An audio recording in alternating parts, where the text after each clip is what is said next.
अस्सलाम वालेकुम dear student and viewers. कैसे हैं? तबीयत सेहत अच्छी है? उम्मीद करते हैं इंशाल्लाह अच्छे होंगे। अल्लाह आपको खुश और कामयाब रखे। ओके डियर स्टूडेंट, आज मैं फिर लेक्चर 21 पे बात कर रहा हूँ, जिसमें 4 क्वेश्चन है और ये भी topic group number 1, group 1 element का ये लेक्चर है। और इसका चैप्टर है S and P block element, non transition element, representative element, normal element. ठीक है। ओके डियर स्टूडेंट, पहला क्वेश्चन जो है मैं उसको एक्सप्लेन करता हूं।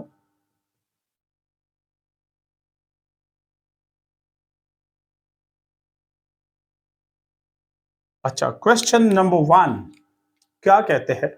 Which one of the following can form super oxide? Which one of the following can form super oxide? तो मैंने इससे पहले लेक्चर पे में भी बात की है। मैंने ये बताया था, जितना मेटालिक करेक्टर बढ़ता जा रहा है, उतने चांसेस ऑफ सुपर ऑक्साइड बढ़ते जा रहे हैं। तो आपको अगर पता हो पीरियोडिक टेबल में,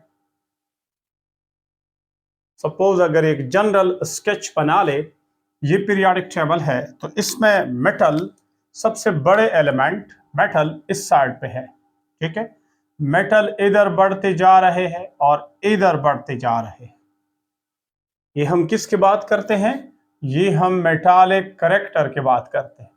इधर बढ़ रहे हैं, किसी भी पीरियड में जब आप इधर आ रहे हैं तो बढ़ते जा रहे हैं, किसी ग्रुप में अप डाउन द ग्रुप आ रहे हैं तो मेटालिक करेक्टर बढ़ रहे हैं।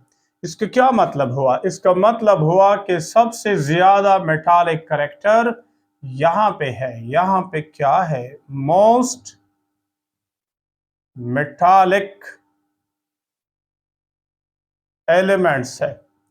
और ये कौन है? और ये आपको पता है, रुबिडियम, फ्रांशियम, ठीक है, सीजियम एंड फ्रांशियम ये है। और इसके अलावा सेकंड पीरियड ग्रुप वाले जो है वो भी है, लेकिन वो पहले ग्रुप वाले के निस्बत कम है। तो अब हम बात करते आते हैं, which of the following can form super oxide? अगर आप थोड़ा गौर करें, सोचे, ये दो तो है, मैग्नीशियम और कैल्शियम, तो सेकंड ग्रुप के है। सेकंड ग्रुप वाले सुपर ऑक्साइड नहीं बनाते हैं। सेकंड ग्रुप वाले सुपर ऑक्साइड नहीं बनाते। अब पहले ग्रुप में आते हैं। पहले ग्रुप में टॉप जितना आते हो चांस नहीं है। टॉप लिथियम है, लिथियम नॉर्मल बनाते हैं। सोडियम उसके बाद नॉर्मल एंड परऑक्साइड बनाते हैं। पोटाशियम उसके बाद वो परऑक्साइड एंड सुपर ऑक्साइड दोनों बनाते हैं। और पोटाशियम के नीचे जो भी है वो सिर्फ सुपर ऑक्साइड बनाते हैं। अब ये आइडिया आपके पास क्लियर हो, तो सोडियम के पास तो नॉर्मल एंड परऑक्साइड चांस है, और ये क्या है? ये सुपर ऑक्साइड बना लेते हैं। तो आपके पास जवाब ये वाला है।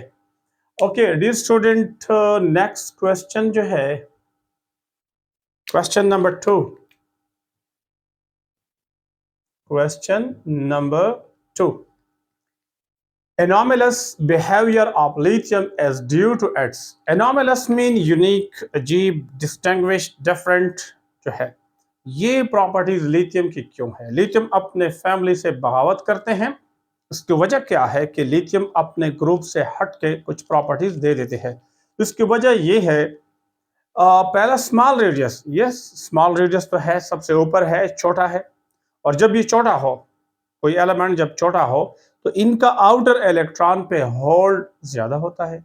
जब आउटर इलेक्ट्रॉन पे होल्ड ज्यादा होता है, तो वो इलेक्ट्रॉन देने के फेवर में ज्यादा नहीं होता है। इलेक्ट्रॉन एफिनिटी ज्यादा हो, इलेक्ट्रॉन देना यानी इलेक्ट्रोपॉजिटिविटी या आयोनाइजेशन एनर्जी बहुत ज्यादा होती है। तो स्मॉल रेडियस ये तो ठीक है। लेस मेटालिक करेक्टर, यस, जो भी एलिमेंट छोटा होता है तो उसका आउटर इलेक्ट्रॉन पे न्यूक्लियस का होल्ड बढ़ता जा रहा है। जब बढ़ता जा रहा है तो लॉस करना मुश्किल होता जा रहा है। और आपको पता है मेटल की डिफिनीशन आप पढ़ चुके हैं। बेसिक बुनियादी बात यह है कि उसका आउटर इलेक्ट्रॉन लूजली बाउंडेड होना चाहिए। तो ये बात भी ठीक है। लिथियम स्मॉल है तो इलेक्ट्रॉन लूजली बाउंडेड नहीं है, इतना ज्यादा नहीं दे सकते हैं, तो मेटालिक करेक्टर कम है। ठीक है, जो अल्कली मेटल में है बाकी उनमें इसमें कम है। फिर कहते हैं less electropositive. Yes, electropositive mean sharing, electron जो होते हैं उनको इम्पार्ट करना, उनको दे देना, उनको अता करना, ठीक है। लेकिन वो ऐसे एलिमेंट करेंगे जो बड़े हो, जो बड़ा एलिमेंट हो, उनके न्यूक्लियस से शेयर्ड इलेक्ट्रॉन दूर होंगे तो वो दे सकते हैं, इम्पार्ट कर सकते हैं, अता कर सकते हैं, प्रोवाइड कर सकते हैं। लेकिन जब खुद छोटा हो तो उनके आउटर इलेक्ट्रॉन जो शेयर इलेक्ट्रॉन है उन पे भी ज्यादा होल्ड होता है, ज्यादा देते नहीं है किसी को। तो ये बात भी ठीक कह रहे हैं। अब ऑल ऑफ अबाउ, तो इन सब में ये बिहेवियर मौजूद है लिथियम में, सारे की वजह से ये क्या है, ये अपने ग्रुप मेंबर से यूनिक है, डिफरेंट है, इनमें कोई नई बात नहीं है। Okay dear student, next question जो कह रहा है वो क्या कह रहा है, alkali metal whose carbonate is relatively less stable and decompose giving its oxide, वो कौन सा है। तो ये बड़ा आसान क्वेश्चन है, मैंने शायद बात की है इससे पहले लेक्चर में। तो कौन सा वाला लेस स्टेबल है थर्मली। मैं एक बात बता दूं, जितना आयोनिक करेक्टर एंड कंपाउंड बढ़ते जा रहा है, जितना ये करेक्टर बढ़ता जा रहा है, उतने उसके थर्मल स्टेबिलिटी, थर्मल स्टेबिलिटी बढ़ती जा रही है। अच्छा, थर्मल स्टेबिलिटी लोग स्टेबिलिटी कहते हैं और गलत इंटरप्रेट करते अक्सर, बहुत सारे मैं स्टूडेंट से भी सुन चुका और टीचर भी इस चीज़ को क्लियर नहीं करते हैं। कुछ, मैं सबका नहीं बात कर रहा हूँ, लेकिन ज़्यादातर ऐसे है जो खुद या समझते नहीं हैं, क्रिटिकल सोचा नहीं है, ठीक है, बस बात करते हैं जस्ट। तो थर्मल में किसी डिटेल में बात तो फिर करूँगा थ्योरी लेक्चर में, लेकिन यहाँ मैं एक थोड़ा सा डिस्टिंग्विश कर दूँ। तो स्टेबिलिटी दो किस्म की है, एक होती है फिजिकल स्टेबिलिटी, एक होता है केमिकल स्टेबिलिटी। तो फिर जो फिजिकल स्टेबिलिटी है वो फिर मुख्तलिफ किस्म के है, थर्मल स्टेबिलिटी, फिजिकल स्टेबिलिटी, जो उनके स्टेट है कौन से स्टेट में है, ठीक है। लेकिन जनरली हम बात करते हैं थर्मल स्टेबिलिटी के। तो थर्मल स्टेबिलिटी मीन कि जब आप इनको हीट देते हैं और वो ब्रेक होता है या नहीं होता है, किस चीज में कन्वर्ट होता है, कोई और चीज बना लेते हैं, तो इस दौरान वो कितना हीट बर्दाश्त कर सकते हैं, कितने हीट को वो स्टेबल है, ठीक है। तो इनको हम कहते हैं थर्मल स्टेबिलिटी। और दूसरे होते हैं केमिकल स्टेबिलिटी। बाज़ औक़ात आप कंपाउंड को हीट, कंपाउंड जो होते हैं वो केमिकल रिएक्शन कर लेते हैं, अल्कीन है सपोज और अल्काइन है, अगर दोनों में एडिशन रिएक्शन की बात करें तो अल्कीन ज्यादा रिएक्टिव है, तो एडिशन रिएक्शन के तरफ अल्कीन लेस स्टेबल है, वो ज्यादा रिएक्शन करते हैं, अल्काइन मोर स्टेबल है। लेकिन अगर अल्काइन टर्मिनल अल्काइन है तो फिर एसिड बेस रिएक्शन की तरफ कौन है, अल्काइन लेस स्टेबल है, अल्कीन मोर स्टेबल है। तो स्टेबिलिटी, केमिकल स्टेबिलिटी में भी आपको बात क्लियर करना चाहिए कि towards which type of reaction, towards which type of reaction, आपको ये पता हो कि मैं जो केमिकल रिएक्टिविटी की बात करता हूं तो कौन से रिएक्शन के तरफ। मैं अगर कहूं alkene is more stable then alkyne, तो ये बात अधूरी है, आपको ये बताना होगा कि alkene are more stable from alkene, but in which type of reaction, in acid base reaction. और अगर हम कहें कि alkyne is more stable than alkene, in which, in addition reaction, वो ज्यादा स्टेबल है। तो ये बात क्लियर कर देना जरूरी है कि आप जब स्टेबिलिटी की बात करते हैं केमिकल है या फिजिकल है, और जब आप केमिकल स्टेबिलिटी की बात करते हैं विच टाइप ऑफ रिएक्शन के लिए बात कर रहे हैं।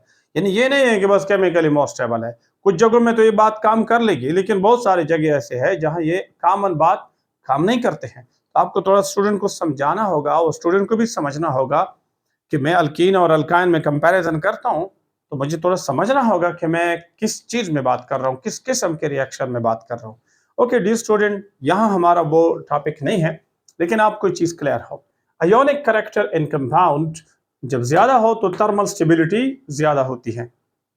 ओके, जब थर्मल स्टेबिलिटी ज्यादा हो, अयोनिक कैरेक्टर, अब इनमें से देख ले, lithium alkali metal whose carbonate इसका मतलब क्या हुआ, lithium carbonate, sodium carbonate, potassium carbonate and francium carbonate. मैं अगर लिथियम कार्बोनेट से जाऊं फ्रांशियम कार्बोनेट तक, ठीक है, यहां तक। अब लिथियम कार्बोनेट से लेकर फ्रांशियम कार्बोनेट तक, तो आप फिजान रूल पढ़ चुके होंगे, और अगर नहीं पढ़े हैं तो उनको सही ठीक ठाक पढ़े। आप देखिए, कार्बोनेट कार्बोनेट कार्बोनेट तो सब में सेम हो गए, लेकिन अगर आप लिथियम और फ्रांशियम को कंपेयर करें तो लिथियम स्मॉल है और फ्रांशियम बहुत बड़ा है। ये बहुत बड़ा है और ये बहुत छोटा है। अब मुझे बताओ, ये जो छोटा आयन होता है, छोटा कैटायन होता है, वो एनायन से इलेक्ट्रॉन को खींचता है, ज्यादा खींचता है। तो जब ये एनायन से इलेक्ट्रॉन को ज्यादा खींच ले, इनका पोलराइजिंग पावर ज्यादा है, वो दूसरे को क्या करते हैं, पोलराइज बना लेते हैं, उनका एक तरफ खींच लेते हैं इलेक्ट्रॉन, नेगेटिव बनाते हैं, अपोजिट साइड पॉजिटिव बन जाता है। तो इनका पोलराइजिंग पावर ज्यादा है, वो इससे इलेक्ट्रॉन ज्यादा खींचेंगे, और जब इलेक्ट्रॉन ज्यादा खींचेंगे, दरमियान की तरफ ले आने की कोशिश कर रहा है, शेयरिंग की तरफ लेकर आने की कोशिश कर रहा है। एनायन को कहते हैं कि नहीं नहीं, तुमने सारे नहीं लेके जाना है, दरमियान में हो, मुझे दे दे। तो जब इलेक्ट्रॉन दरमियान में शेयरिंग की तरफ आते हैं तो आपको पता है फिर तो कोवेलेंट करैक्टर बढ़ रहा है। लेकिन इसके बरक्स अगर फ्रांशियम को देखें तो फ्रांशियम बहुत बड़ा है, और ये इसका न्यूक्लियर जो होता है उसके इलेक्ट्रॉन से काफी दूर होता है, तो इधर इलेक्ट्रॉन ज्यादा नहीं खींच सकते हैं। जब ज्यादा नहीं खींच सकते हैं तो फ्रांशियम पॉजिटिव रह जाता है और कार्बोनेट नेगेटिव रह जाता है, यानी उस पर पॉजिटिव करैक्टर ज्यादा हो, उस पर नेगेटिव हो। तो अब ये अयोनिक बिहेवियर उसमें ज्यादा होता है। तो जब इनमें अयोनिक बिहेवियर ज्यादा हो तो थर्मल स्टेबिलिटी ज्यादा होगी। लेकिन क्वेश्चन ये है कि लेस स्टेबल कौन सा है थर्मली। तो आप मुझे बताओ, लिथियम कार्बोनेट जो है ये कंपैरेटिवली लेस स्टेबल है। तो आपका जवाब यहाँ डियर स्टूडेंट कौन सा है, ये वाला है। और अगर कहीं पे मिसाल के तौर पर लिथियम कार्बोनेट भी कंपोज करना हो, तो आप जब इनको हीट देते हैं तो इनसे बनता है lithium oxide plus carbon dioxide. अब देखो इस रिएक्शन में यहां से जब आप यहां तक आ रहे हैं, लिथियम कार्बोनेट को डिकम्पोज कर रहे हैं, तो ये बन रहा है, ये बन रहा है। अब अगर आप सोडियम कार्बोनेट को डिकम्पोज कर रहे हैं, वो भी यही दे देंगे, डिकम्पोज हो जाएंगे, लेकिन मुश्किल से। और जिस टेम्परेचर पे ये होता है उस टेम्परेचर पे सोडियम कार्बोनेट नहीं होगा, उससे हाई टेम्परेचर पे वो होगा। तो इसलिए लिथियम कार्बोनेट जो होते हैं वो मोर कोवेलेंट है इसके बरक्स से। ये मोर कोवेलेंट है, ये मैंने आयोनिक लिखा है तो थर्मल स्टेबल होगा, और अगर कोवेलेंट है थर्मल लेस स्टेबल होगा। तो आपका जवाब ये वाला है। ओके, नेक्स्ट है student question number 4, the solubility of which one of the following will give highest amount of heat. ये अमाउंट ऑफ हीट यानी हाइड्रेशन एनर्जी देंगे ज्यादा। शॉर्ट बात यह है, अगर सॉल्वेंट वाटर है तो हाइड्रेशन एनर्जी, और अगर सॉल्वेंट कोई और है तो सल्वेशन एनर्जी। तो let we see, lithium chloride, potassium chloride, sodium chloride, potassium chloride and none of this. अब थोड़ा गौर करें, क्लोराइड तो सब में सेम है, क्लोराइड तो कोई फर्क नहीं डालेगा, उनके साथ जो इंटरेक्शन है वो तो सेम है। लेकिन अगर आप दूसरा जो स्पीशीज है, ये क्वेश्चन नंबर 4 है, लिथियम क्लोराइड और दूसरा क्या है, सोडियम क्लोराइड और पोटेशियम क्लोराइड। इनमें से अगर आप थोड़ा गौर करें तो डियर स्टूडेंट, लिथियम जो है ये स्मॉल है। जब ये स्मॉल है तो मुझे बताओ इनके साथ इंटरेक्शन वाटर का ज्यादा होना चाहिए या कम? डेफिनेटली ज्यादा। तो इस लिथियम आयन की हाइड्रेशन एनर्जी, सोडियम आयन की हाइड्रेशन एनर्जी, पोटेशियम आयन की हाइड्रेशन एनर्जी अगर हम कंपेयर कर दें तो बहुत बड़ा फर्क है। लिथियम आयन की हाइड्रेशन एनर्जी बहुत ज्यादा है, और जब ये हाइड्रेशन एनर्जी ज्यादा है, एनर्जी ज्यादा देंगे, तो नेट जो एनर्जी रिलीज होनी चाहिए वो ज्यादा रिलीज होना चाहिए, मोर एक्सोथर्मिक होना चाहिए, तो ये इसी का होना चाहिए। तो जवाब आपके पास कौन सा है? लिथियम क्लोराइड है। Okay dear student, amount of heat release की बात करते हैं, solubility of which one of the following will give highest amount of heat. जब गिव मतलब रिलीज, तो इनमें से कौन सा है आपके पास? जवाब लिथियम क्लोराइड है। ओके डियर स्टूडेंट, मिलेंगे नेक्स्ट लेक्चर में।